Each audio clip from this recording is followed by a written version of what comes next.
Chod fishing plays a massive part in my angling. It enables me to move on to showing fish, and it also allows me to fish in weed and fish areas without worrying about what the makeup of the bottom's like. Most places I use lead core or a lead-free leader. However, where I'm fishing here today, you're not allowed to use lead core, so I'm using a naked chod, and I'm just going to run you through the setup. First thing onto the line is a tungsten chod bead. It's purpose designed to grip your main line. It's the low bore version. There's a high bore version for lead core. This is the low bore version, which will grip onto your main line, but will still slide over any leader knots or anything that you might have. That's generally about 5.5 foot away from my lead to allow me to cast, basically, but still fish in a fair old depth of weed.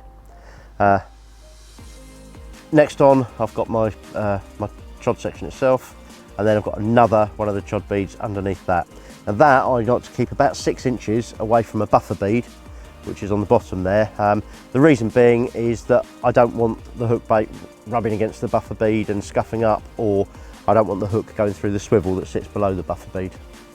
So keep it well away from it, just leave it about 6 inches up. The buffer bead sits over a swivel, and this is where things get slightly different to how most people fish the chod.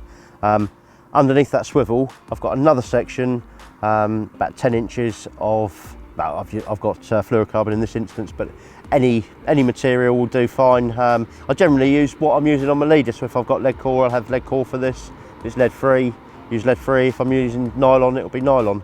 That terminates in a second swivel, and then below that I've got a 7-pound power gum loop. It enables me to loop lead on, so I can change the lead size quite easily. But it also provides a weak link. Now, it's being power gum, it's got some elasticity, so it will absorb the pressure of a cast, but it will break on a sustained pull, just in case the lead did happen to get jammed in weed. I do try and avoid jamming the lead in weed by using like a distant shaped lead.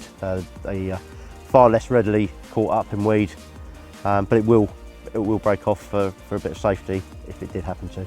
Now, something I need to bear in mind if I'm using a naked chod is the balance of the hook bait. I basically haven't got any lead core to weight the setup down and take it down to the bottom, so I need to put a little bit more weight in the setup. Now, you can do that with putty, but my preference is just to use a couple of different components to normal. Instead of using a size 12 ring swivel, I can up the size to a size 8 ring swivel, which gives it a bit more weight and takes it down.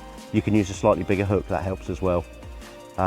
But it's just important that you make sure that the setup is sinking and is nailed down on the bottom. This little extension piece that I use at the bottom of my chod setup is important for a couple of reasons. One, it keeps a constant light downward pressure on the hook hold, which helps to keep the hook in. And number two, it dampens any effect of the fish shaking its head. You can imagine when you've got a chod rig sitting a couple of inches away from the lead, it's quite easy for a fish to shake that lead free. And if you hold a lead just at the top like that and shake it, you'll feel the movement's quite violent in your fingers.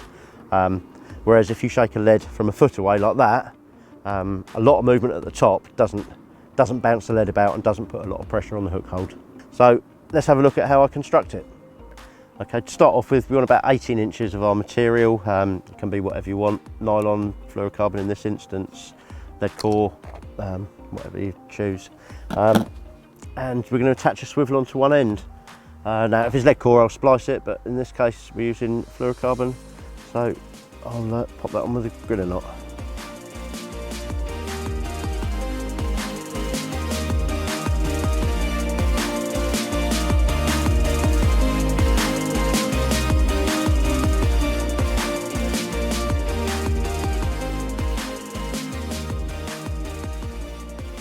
There we go, and then at the other end I'm going to put another swivel. It wants to be, I'm looking for about 12 inches in total, so this bit wants to be around about 10 inches. I mean, it's not essential, it's exactly the same, it's just, you just want to keep it well away from the hook, really.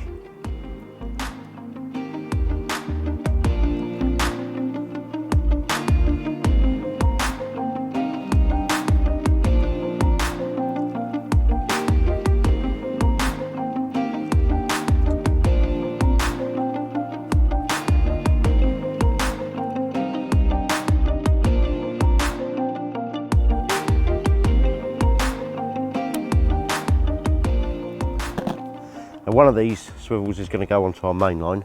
At the other end I have a little power gum loop. It's just £7 power gum. It's strong enough to withstand a cast with the lead up to 1.5 ounces, 2 ounces, which is about as high as I like to go ideally, but it will break on a sustained pull.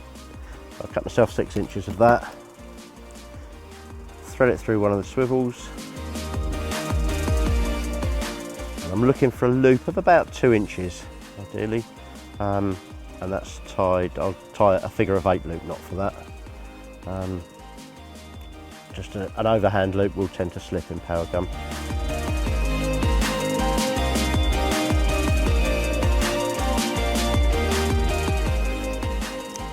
Pull that down really tight.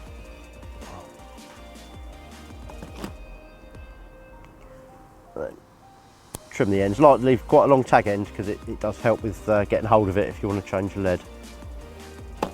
And then it's not essential, but I generally just blob the ends just to make sure it can't slip undone.